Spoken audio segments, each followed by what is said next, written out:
In the annals of American medical history, some names are remembered for breakthroughs in compassion, but then there are others, names that are remembered for the horrors they inflicted while hiding behind the mask of a healer.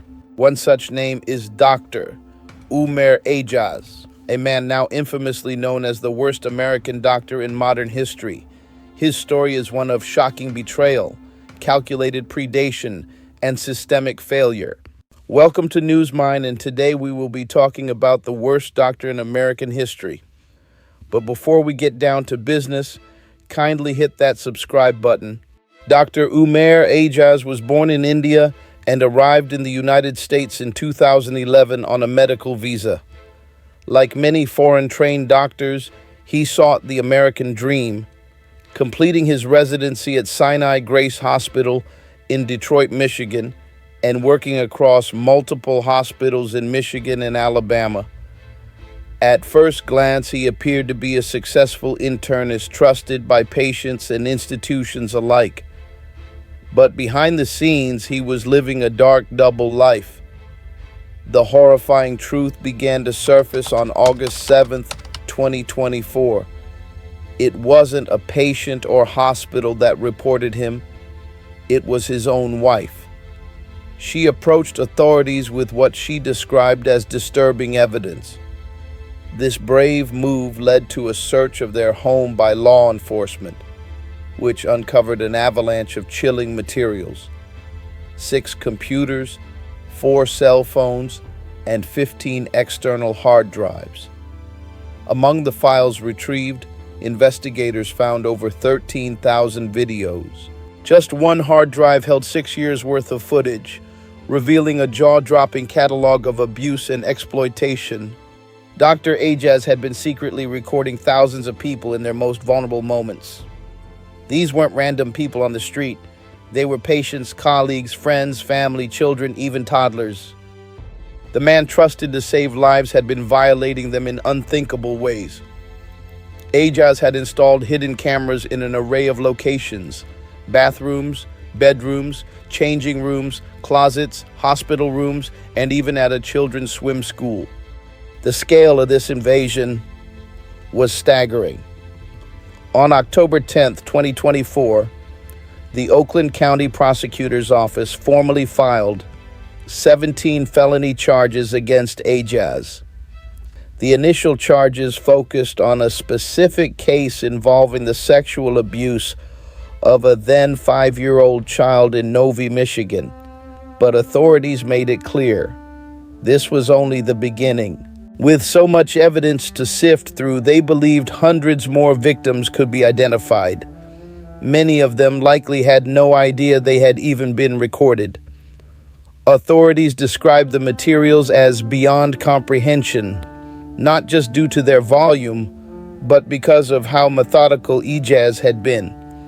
He had labeled and stored videos, often with identifying names and locations, making it clear this wasn't impulsive. It was predatory behavior planned over a long period. But the scandal didn't stop with Aejaz alone. Civil lawsuits were soon filed, not just against the disgraced doctor, but against the institutions that employed him.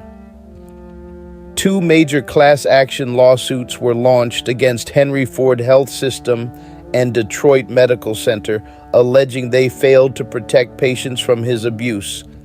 Plaintiffs argued that these institutions didn't have adequate monitoring systems or protocols in place to detect the abuse or stop it.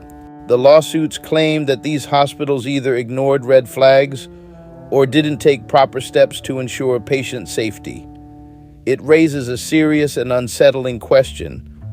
How could a doctor commit these crimes for over 6 years in multiple hospitals without anyone noticing? At the center of the civil cases is a call for institutional accountability. Legal teams allege that these medical institutions allowed Aejaz to exploit his access unchecked. The lawsuits seek damages, but more importantly, they demand reforms: surveillance reviews, background checks, staff training, and the development of secure environments for patients and staff alike. Meanwhile, back in the criminal court system, prosecutors continued to build their case.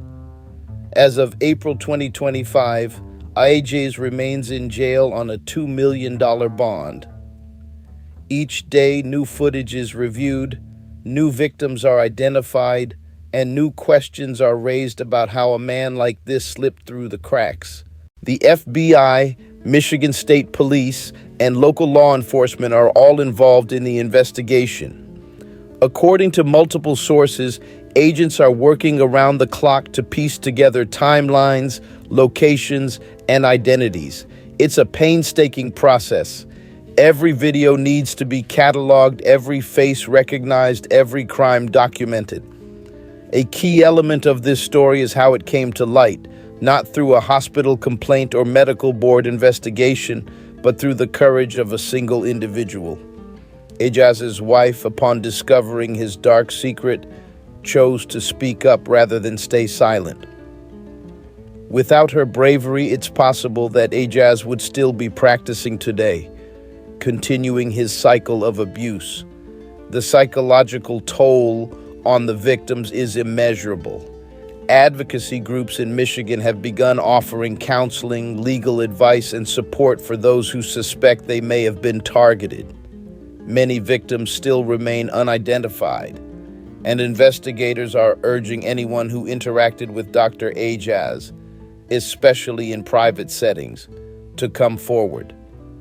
This case also has international implications. Since Aejaz was born in India and held a medical visa, questions have arisen about the vetting of foreign-trained doctors and how closely their pasts are scrutinized before they're allowed to practice in the U.S. As the legal battles unfold, many are calling for stricter regulations in hospitals and clinics across the country. Patient privacy laws may need revisiting, security protocols may require overhauling, and medical licensing boards are being pushed to strengthen their oversight systems. The case of Dr. Oumair Aejaz is not just a story of personal evil, it's a mirror to a broken system, a system that allowed a predator to operate under the banner of trust and care, a system that failed its most vulnerable members. He wasn't just a bad doctor.